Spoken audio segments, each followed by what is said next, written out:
Never work for money. Those were the last words my father said to me before he died. I was 19 years old. We had nothing, and I did not understand what he meant. For years, and I mean years, I thought it was the advice of a broken man, someone who had failed at life and was dressing up his failure in wisdom, a man trying to make excuses sound like lessons. So I ignored it. I went out and did exactly what everyone told me to do. I worked hard. I showed up early. I stayed late. I smiled at people who didn't deserve it. I gave my best hours, my best energy, my best years to jobs, to bosses, to systems built for someone else's benefit. And still, nothing changed. It wasn't until one cold Tuesday morning, sitting in a car I couldn't afford to fill with gas, staring at a bank account that had more shame than dollars, that I finally heard my father's voice again. Never work for money. And this time, I understood. Let me tell you his story, and then let me tell you mine. My father grew up in a small town where everyone did the same thing. Wake up at 5 in the morning, work until dark, come home, eat whatever there was, sleep, then do it all over again. He was not a lazy man. I want you to understand that clearly, because this story is not about laziness. My father was one of the hardest workers anyone in that town had ever seen. 6 days a week, he worked at a factory. His hands were always rough, the kind of rough that doesn't wash off. His back was always bent a little. He wore the same boots for 6 years because he didn't want to spend money on new ones. He never complained, not once. People in the town respected him deeply. When they talked about him, they'd say things like, "That man works like a machine," and they meant it as a compliment. But here's the thing about machines that nobody talks about. Machines don't build wealth. Machines just run until they break. Every Friday, my father got his paycheck. He would hold it for a moment, just a moment, before putting it in his pocket. And every Monday, it was almost gone. Rent, food, my school fees, my sister's medicine, the broken roof, the old car that kept dying right when we needed it most, the neighbor we borrowed from, the debt that never got smaller. Money came in. Money went out, like water poured into hands with cracks. One evening, I sat beside him on the porch. I was about 15. The sun was going down and he looked tired in that specific way. Not physically tired, but tired in the soul. Like a man who had been running a race he couldn't win and was only just beginning to realize it. I asked him, "Papa, why are we always struggling? You work so hard. Why is it never enough?" He was quiet for a long time, the kind of quiet that isn't empty, the kind that has too much in it to pour out all at once. Then, finally, he said something that I didn't understand for many years. "Because I have been doing it wrong." I waited for more, but he just looked at the sky and I thought, he's just tired. He doesn't mean anything real by it. This is what adults say when they don't have real answers. I was wrong. Years later, I got a job at an office in the city. I wore a collared shirt for the first time and I felt, honestly, like I had arrived. I had a salary, a real salary, deposited every month on time to a real bank account with my name on it. I thought I had figured it out. I thought I had beaten the cycle that had swallowed my father, but something strange kept happening. No matter how much I earned, no matter how many raises I got, how many bonuses I chased, how many extra hours I put in, I never had enough. When my income went up, my expenses seemed to rise with it, like they were connected by a hidden string. When I managed to save a little, something always came up. Car repair, a medical bill, a family situation I couldn't say no to. Something. I started working harder, longer hours, weekends. I told myself, this is temporary. I'm building something. I'm investing in my future, but I wasn't building anything. I was just moving faster on the same treadmill. There's a concept in psychology called the hedonic treadmill. The idea is that no matter how much your circumstances improve, your sense of satisfaction returns to roughly the same baseline. You get the raise, and within months, that raise feels normal. You need more. You want more. The finish line keeps moving, but there's another treadmill that nobody names, and it might be even more dangerous. The income treadmill. The belief that if you just work harder, earn more, climb higher, eventually everything will be fine. Eventually you'll feel secure. Eventually, you'll have enough. I spent 3 years on that treadmill, 3 years of early mornings and late nights and weekends at my desk. And at the end of those 3 years, I sat down at my kitchen table on a Tuesday night, opened my banking app, and stared at the number. $47.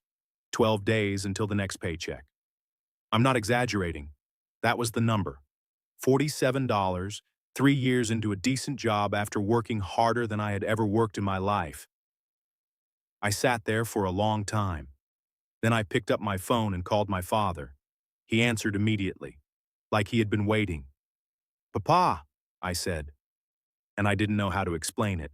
I didn't know how to say, I followed all the rules. I did everything right. I showed up and worked hard and saved when I could. I did what you couldn't. So why does it feel exactly the same? Instead, I just said, I don't understand. Why does it never get better? He was quiet, but it was a different kind of quiet than when I was 15. It wasn't the quiet of a tired man. It was the quiet of a man who had been waiting a very long time to say something important and was now choosing his words carefully because he knew he wouldn't have many more chances. Then he said it, slowly, clearly. "Son, the problem is not how hard you work. The problem is who you are working for." I almost said, I work for myself. I work for our family. But I stopped, because as soon as he said it, I understood exactly what he meant. Every hour I worked, every single hour, I was earning money for someone else's system. My labor was an input into a machine that someone else owned. I was a part, a replaceable part. And the money I earned was just enough to keep me coming back tomorrow. I wasn't working for myself. I was working for the system that owned my time. My father told me something that night that I have never forgotten. He said he had spent his whole life watching two kinds of people, and he had finally understood the difference between them. The first kind trades time for money. They wake up, they earn. Hour in, dollar out. Day in, day out. It is honest work. It is real work. But it has one invisible flaw that destroys everything. When they stop working, the money stops coming. If they get sick, no money. If they lose their job, no money. If they take a vacation, less money. Their entire financial life is one emergency away from collapse. They are always one bad month, one unexpected crisis, one missed paycheck from genuine disaster, and they spend their entire lives trying to earn faster on a treadmill they can never step off. The second kind builds systems. They work once, and they get paid many times. They plant seeds that grow into trees. They build things, businesses, investments, assets, skills that earn even when they are resting, even when they are sick, even when they are sleeping. My father said something that hit me like cold water. Most people spend their entire lives learning how to be a better employee, how to be more valuable to someone else's system, but nobody teaches them how to build their own. He paused, then he said, and the worst part is, we teach our children the same thing. Work hard, get a good job, be reliable, and they spend 40 years being reliable for someone else. He told me about a man in his town when he was young. This man was not the hardest worker. He didn't look particularly busy. He didn't seem especially brilliant. He drove a modest car and lived in a modest house, but he owned a small shop, nothing dramatic, a small general store that sold everyday things. He worked it himself at first. Long days, small margins, slow growth. But he watched everything. He tracked what sold and what didn't. He understood his customers. He made friends with his suppliers. After 2 years, the shop turned a steady profit. A small profit, but consistent. So he used that profit to hire one person part-time. Then he opened a second location in the next town over. Then, using the income from both, he bought a piece of land, rented it out. Then another. He built slowly. He made mistakes. There were months when things were tight, but he never stopped building. By the time my father was a grown man, that shop owner had 3 locations, 2 rental properties, and money arriving from 4 different directions, whether he woke up early or not. People in the town called him lucky. That was the word they used, lucky. He was not lucky. He just understood something fundamental that almost everyone around him was missing. Money is not the reward for hard work. Money is a tool. And like any tool, a hammer, a drill, a blade, money only becomes powerful when you know how to use it. When you use it to build something. When you stop just spending it to survive and start deploying it to grow. The difference between the shop owner and everyone else was not talent. It was not luck. It was not even hard work. Because my father worked harder every single day than that man ever did. The difference was what they were building with their effort. One was building someone else's system. The other was building his own. 3 weeks after that phone call, my father passed away. He died quietly, the way he had lived. No drama. No final dramatic speech. Just a man who had given everything he had to his family, his time, his body, his years, and then was gone. He didn't leave me money. There wasn't any to leave.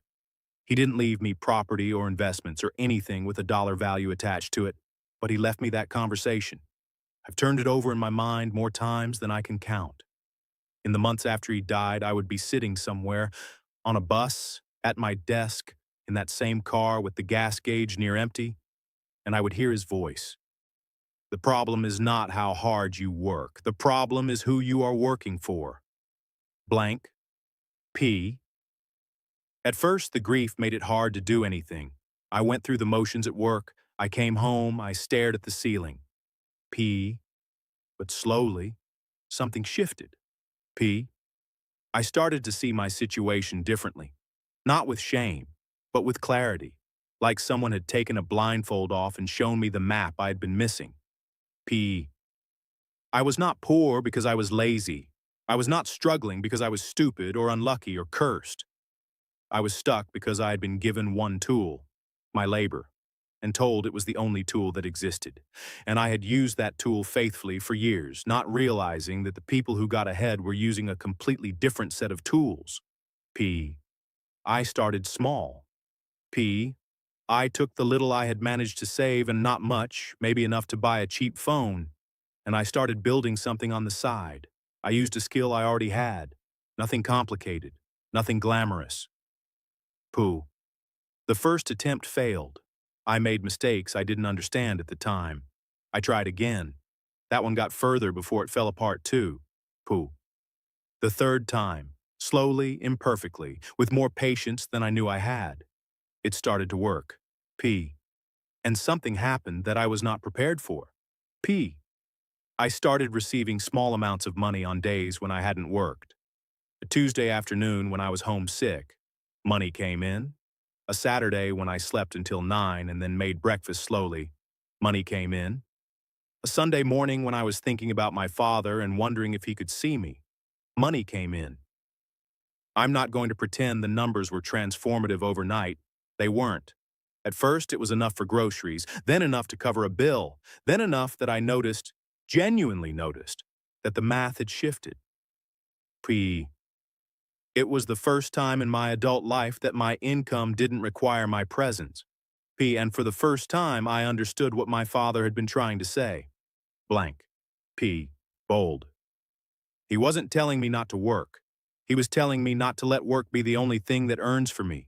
He was telling me to stop being just a part in someone else's machine and start becoming someone who builds machines of my own. He was telling me the truth that took him a lifetime to see, and that he wanted me to see while I still had time to act on it. Here is what I know now that I didn't know then. If you trade all of your time for money, every single hour, every single year, you will always be one missed paycheck away from panic. You will always be running. The treadmill will always be on. And the moment you stop, whether by choice or by force, everything stops with you. That is not financial security. That is financial fragility dressed up in a steady paycheck. But if you take even a small portion of your time, even 10%, even 5%, and use it to build something that earns without you, you begin to break free. You begin to stop being a part. You begin to become a builder. It doesn't have to be dramatic. It doesn't require a genius idea or a large amount of capital or some magical connection. It can be one skill you package and sell online. One product you create once and sell many times. One small investment that grows slowly while you sleep. One piece of content, one audience, one system, however modest, that puts something into motion beyond your own two hands. The wealthy are not working harder than everyone else. I want to say that clearly and plainly, because the myth that they are is one of the most damaging lies ever told. The wealthy work differently. They build differently. They ask a different question, not, how much can I earn this week, but, what am I building that will earn for me next year? In 5 years? While I sleep? That question. That one shift in thinking. That is the whole game. My father worked his whole life for other people's dreams. He gave his body, his time, his health, all of it, to systems that were never going to make him free. And the tragedy is not that he failed. The tragedy is that he never knew another option was possible. His last gift to me was making sure I knew. So if you are sitting somewhere right now, tired, confused, wondering why the hard work never seems to be enough, I want you to hear what my father told me. You are not lazy. You are not broken. You are not behind. You have just been taught to run on a treadmill. And nobody told you it was possible to step off, build something, even something small, even something imperfect, even something that fails the first time. Because the moment you start building something that earns without you, even just a little, your relationship with money changes permanently. Your relationship with time changes. Your relationship with fear changes. You stop working for money, and money starts working for you. That is the shift that changes everything. If this story moved you, share it with someone who needs to hear it. Subscribe to Wealth Tales Hub, where every story is a lesson that changes the way you think about wealth. Because sometimes the most valuable thing a father can leave you isn't money. It's the truth about money.